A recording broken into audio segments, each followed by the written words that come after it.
What's up, everybody, and welcome to another Thursday stream here. There's a couple of very interesting unfoldings in the markets over the past few days, and there's definitely a couple of points that we will discuss today. There's a couple of things. First of all, we'll take a look at the SPY because it's basically the building block of the whole market. If that does well, then the other markets, like the crypto markets, they tend to follow.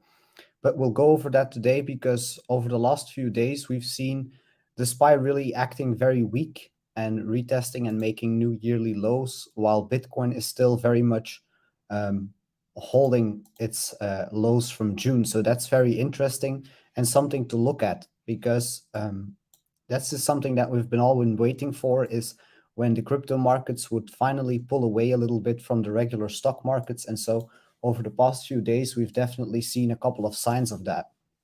So for the SPY, first and foremost, I think that we can all agree that it looks pretty ugly.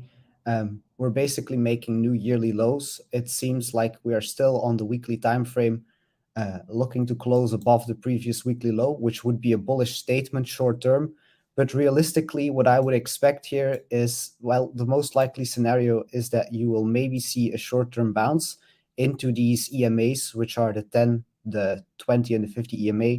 I would expect maybe a short-term bounce, a lower high there, and then from there, I would expect actually new yearly lows. Now, where would that bring us for the SPY is a good question that we need to constantly address. Well, I think that if we really start breaking the current low on the SPY, that we will be down to 345 at minimal.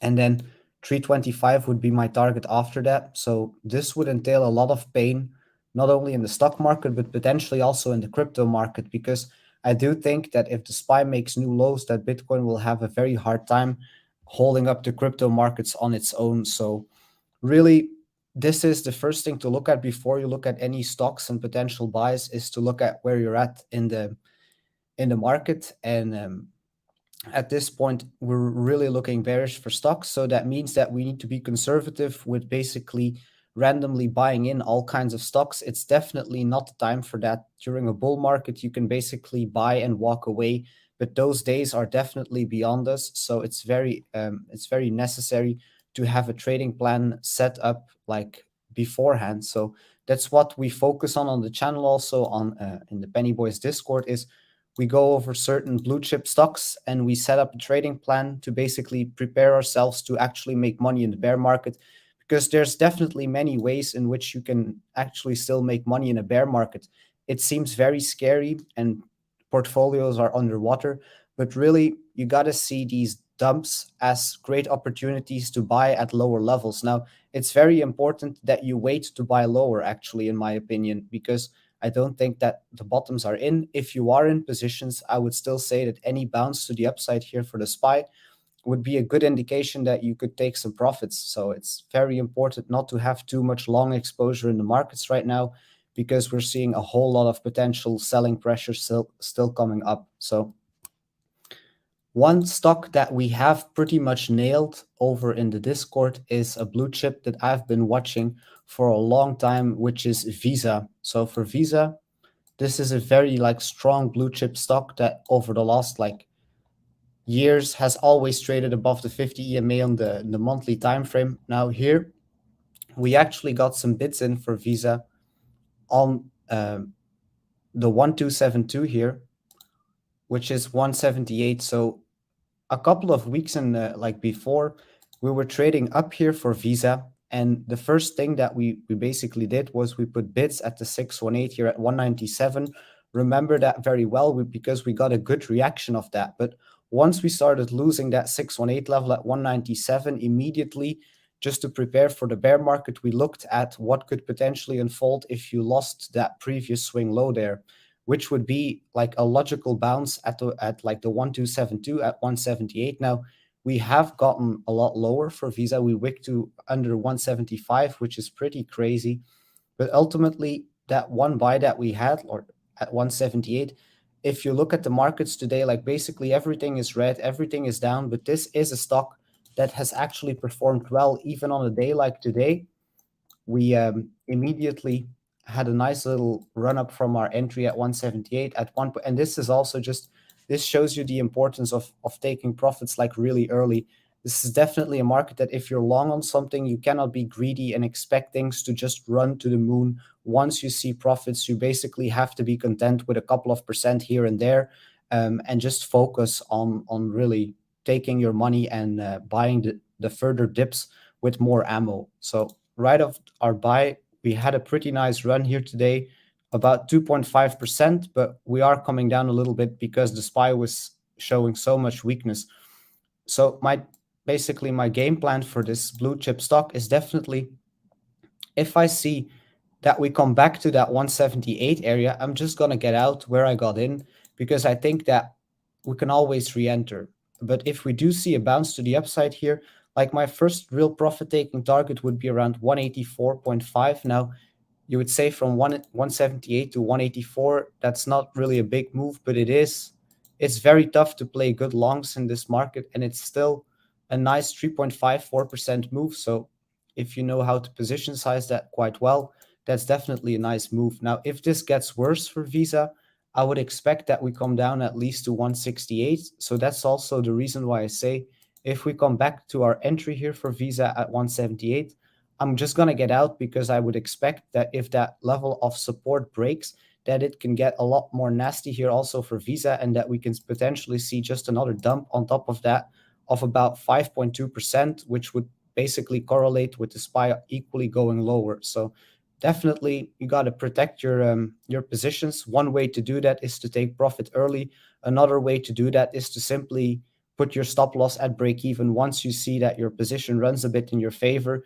Don't let that position turn negative anymore. Don't hold longs just hoping that it will bounce somewhere here, because truly, if this level, this 1272 at 178 breaks, then I think we'll be able to buy at least 5% lower, which would be a great buying opportunity in my mind. I think Visa is definitely, on days like today, this is why you invest also in blue chip stocks, because really they are value, and this is where also big money is at. And even on days like today, a stock like Visa shows a lot of resilience. So to me, that is immediately a tick to put it on my watch list, because this is definitely something that I'm going to be looking to play in the future also as we evolve wherever we go. So that's what I have for Visa. We have been nailing the entries on that. Now, one thing that has also caught my attention a little bit is Tesla. And I know this is also kind of a fan favorite, which is why we'll take a look at that here. For Tesla, and this is like, if you want to make money in a bear market, there's a couple of ways to do that. One is to just really wait and not be over eager with your entries. Definitely wait at like spots where you can expect a bounce at least. Take profit. But another very big one is, of course, being able to short. If you have access to shorts, well, then this whole bear market or bear cycle or whatever you want to call it is just your friend, because things like this, for example, here on Tesla, we have this ascending level of support. We basically broke it. We retested all of these EMAs on the daily time frame, and we're basically confirming to me more downside. So if you can short this, I would say that this is at least looking to come down to about 240, 255. If you can short it to these levels, that's a nice move, and then you absolutely can also look to close your shorts at these levels, because I would expect that for Tesla around 240 would be a great area to potentially go long again on that particular stock. So that's definitely a level that I'm watching for, potentially holding a higher low from these levels at 207. So I do think that short term, just simply looking at the break of this trend line, rejecting of the EMAs, that's bearish price action to me. If we break below 265, then that would probably be on the retest, a nice short all the way to 255 and 240. So if you're in options or whatever, you can look to place some puts on this. For Tesla, yeah. And if you want to go long on something like this, you would not buy here, because this is truly like, this looks like a lot of weakness.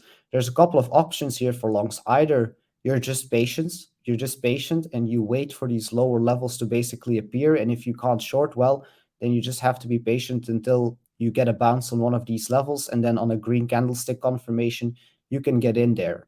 second option here would be to basically break above this yellow line again. I think once Tesla can manage to get back over 283, that will likely see you move to 288, 294, and so on, basically to the upside. So depending on where markets go here in the short term, I think this could be a nice shorting opportunity. And also, of course, 240 is a major level for me to look at longs for Tesla. So that's what I have on the SPY, on Visa, on Tesla.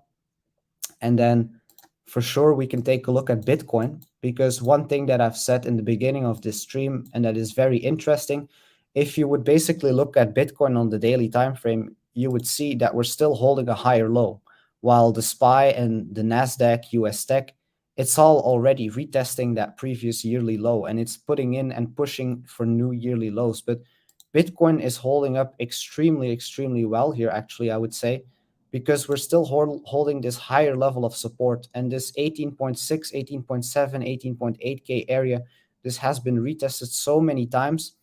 At this point, I see a lot of people getting bearish here, but it's very difficult to open big short positions at this point here, because you're basically confirming to me that you're not really wanting to go lower in the short term with all these wicks here. To me, that looks like a strong base that can potentially push us up here to at least 20.4, 20.5. And I think that that is potentially the place where you'll find maybe a lower high that sends you to new lows. And that would be, to me, the area in the market that if you can break that for Bitcoin, then I would start to become slightly, like, I would actually become pretty bullish if we can hold daily candles above 20.5 for Bitcoin. In the short term, I do think that we can get there, again, because we've been holding this higher level of support, and crypto has really been showing a lot of strength at the time that it needs to show that. Because for Bitcoin, the truth is that if you lose that low, and if the SPY is going lower, and just prepare for the worst case scenario here also for Bitcoin, it's never a bad time to get into Bitcoin, but you absolutely need to be prepared to buy a 16K Bitcoin, a 14K Bitcoin, and you even need to be prepared to buy a 10K Bitcoin if that comes. If you would just go all in long here, then once you start being underwater, you basically have nothing left to buy these lower levels, while realistically, these lower levels for Bitcoin, probably if we come back to this in 5 years, and we had maybe a bounce or a wick on the 14K for Bitcoin, and you could prepare for that in advance, that would, of course, be best case scenario. So whatever price does here, you need to basically set yourself up so that whatever it does is your friend. If we come down lower,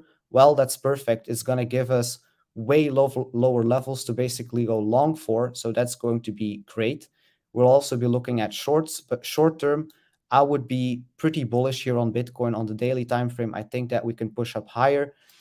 Really, also, if we take a look at a lower time frame for Bitcoin, basically right here is where more or less we had the opening of the US stocks, and those have been performing extremely bad today. They were pushing for new lows, and usually what you would see is that if the SPY is pushing for new yearly lows, you would expect Bitcoin actually to follow, and you would expect Bitcoin to retest 18.4K, but we have not quite done that. Actually, it looks very good to me, because you've held this higher level of support, and you're basically constantly holding higher lows. So I've been saying it for the past week, I really can't become too bearish on Bitcoin here short term.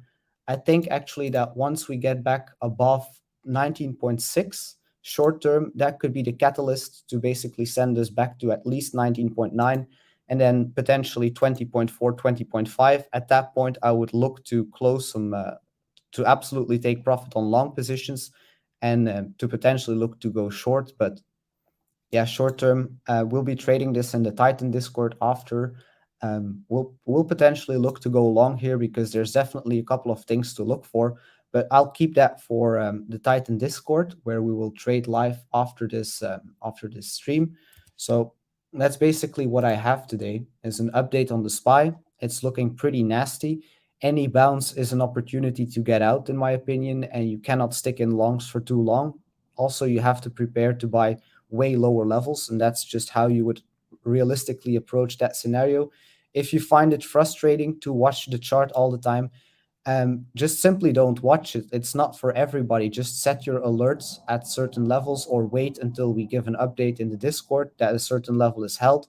But if it frustrates you to see like chop sideways actions and downside, then simply like be patient. Either we'll get way better levels to long from for at the downside, or we'll see confirmation to the upside, and then there will still be plenty of time to get in. So the main thing really is to master patience, and time in the market definitely beats timing in the market. So if you're around during these bear cycles, I think that you will all be set up absolutely in the best way for a potential next bull run whenever that will come. So I would definitely encourage everybody to keep trading and check out the Titan and Pennybois discords. And I'll leave it here, and I'll see you all next week for another update on the indexes and blue chip stocks in Bitcoin. And thank you all for watching.